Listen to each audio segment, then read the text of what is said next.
নমস্কার, তোমাদের রান্নাঘরে আজকে নিয়ে চলে এলাম মাত্র 10-15 মিনিটে বসানো যাবে এরকম মিষ্টি দইয়ের রেসিপি, তাও আবার দই বীজটা মাত্র 2 মিনিটের মধ্যে তৈরি করে।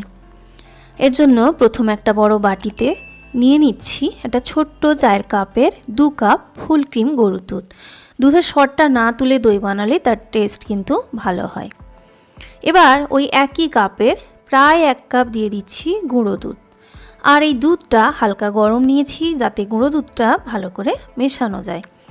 এবার যেটা বলার, আপনার মনে হতে পারে গুঁড়ো দুধটা আপনি ব্যবহার করতে চাইছেন না, তাহলে সেক্ষেত্রে আপনাকে কিন্তু দুধটা 4 কাপ মানে গ্যাসে বসিয়ে সেটাকে ফুটিয়ে প্রায় 2 কাপ মতো করে নিতে হবে। দুধ ঘন না হলে কখনোই দই কিন্তু খুব ভালো করে তৈরি হবে না। এটা মেশানো একদম হয়ে গেছে পারফেক্টভাবে, দেখুন এটা হালকা গরম বলেছি আপনাদের। এবারে একটা গ্যাসে সসপ্যান বসিয়েছি আমি, আপনি যে কোনো প্যান নিয়ে নেবেন।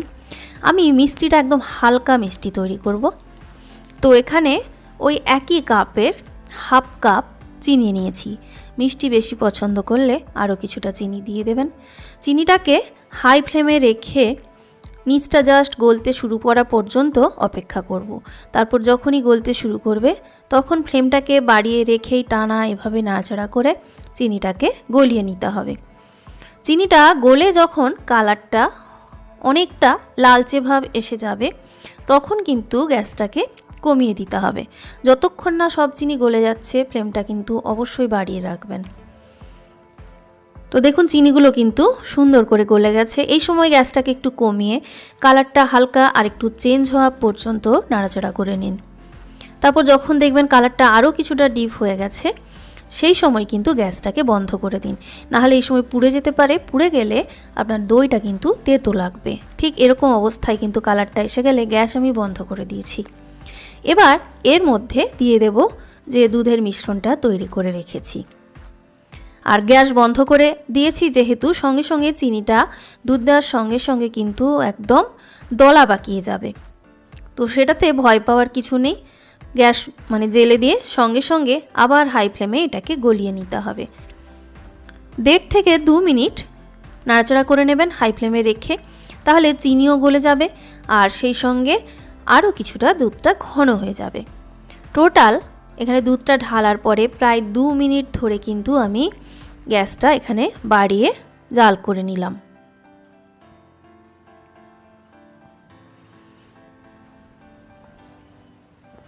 তো এই দুধের যে মিশ্রণটা ক্যারামেল সহ তৈরিও হয়ে গেল, এবং এখানে আলাদা করে চিনি অ্যাড করার কোনো প্রয়োজন নেই যেহেতু গুঁড়ো দুধ আমি এখানে ব্যবহার করছি। গুঁড়ো দুধে এমনিতেই চিনি থাকে, আর ক্যারামেলটা দিলে মিষ্টি দুধের একটা সুন্দর কালার পাওয়া যায়, মিষ্টি দইয়ের একটা সুন্দর কালার পাওয়া যায়।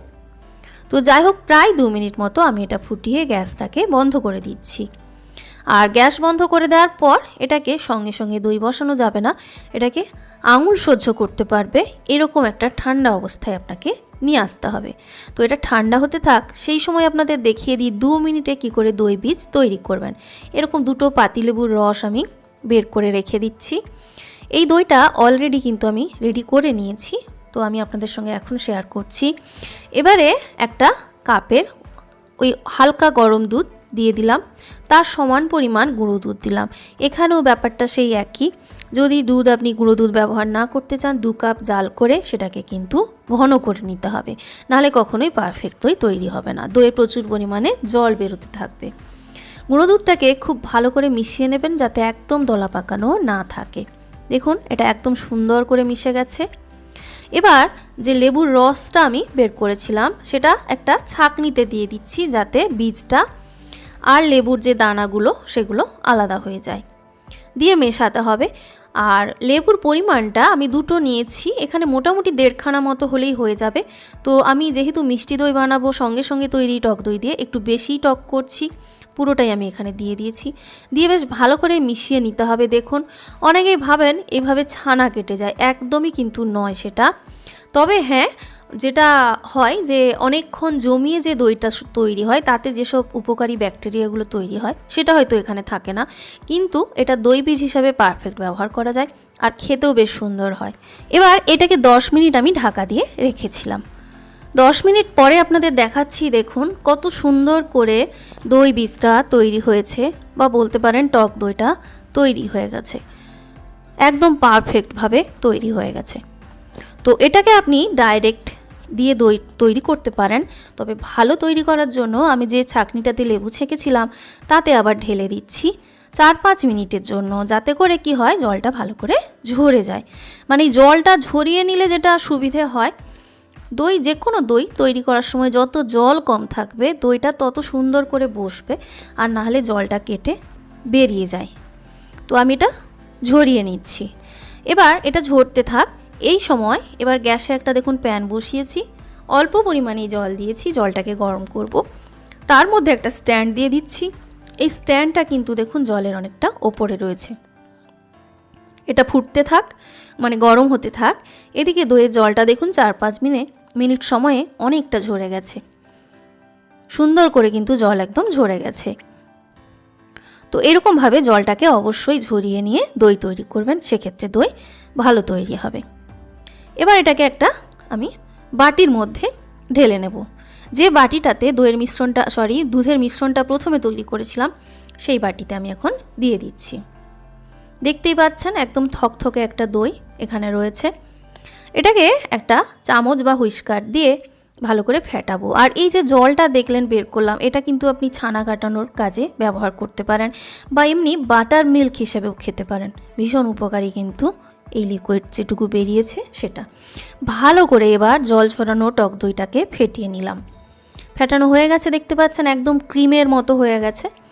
এবার যে ক্যারামেল সহ দুধটা তৈরি করেছিলাম, আঙুল দিয়ে দেখে নেবেন খুব বেশি গরম আছে কিনা। আঙুল সহ্য করতে পারবে এরকম গরম অবস্থায় অ্যাড করতে হবে টক দইয়ের সঙ্গে। পুরোটা একসঙ্গে না দিয়ে আমি অর্ধেকটা মতো দিয়ে ভালো করে মিশিয়ে নিচ্ছি। মেশাতেই দেখতে পাবেন যে দেখুন দই কিন্তু অলরেডি জমাট বাঁধতে শুরু করেছে।